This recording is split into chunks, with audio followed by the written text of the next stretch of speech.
گجرا والا سے دانیال صاحب نے پوچھا، مفتی صاحب آج کل موبائل پر قرآن پاک کی ایپس موجود ہیں، کیا موبائل کی اسکرین پر قرآن کی آیات کو وضو کے بغیر چھونا جائز ہے؟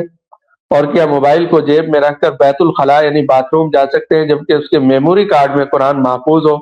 یہ سوال بہت پریشان کرتا ہے کہ کیونکہ موبائل ہر وقت ساتھ ہوتا ہے۔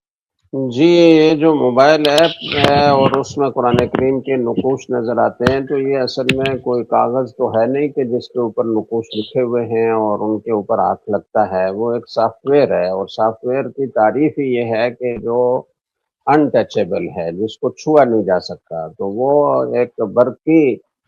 گویا کے حروف ہیں جن کو ہاتھ نہیں لگایا جا سکتا، چھوا نہیں جا سکتا، تو اس لیے ان کو بے وضو بھی چھونا جائز ہے، یعنی اسکرین پر ہاتھ رکھنا جائز ہے۔ اگرچہ احتیاط اس میں ہے، کیونکہ بعض علماء کا فتویٰ یہ ہے کہ ان کو بے وضو ہاتھ لگانا جائز نہیں ہے، تو کوئی اس احتیاطی قول پر عمل کرنا چاہے تو اچھی بات ہے۔ دوسرا جو مسئلہ انہوں نے پوچھا ہے کہ میموری کارڈ میں قرآن محفوظ ہوتا ہے تو جیب میں رکھ کر بیت الخلاء جانا جائز ہے، تو چونکہ قرآن کریم چھپا ہوا ہے اور اس میں کوئی اس کی بے ادبی لازم نہیں آتی، اس کی اجازت ہے۔ سوشل میڈیا پر سب سے قدیم اور سب سے ریلائبل برانڈ درس قرآن .com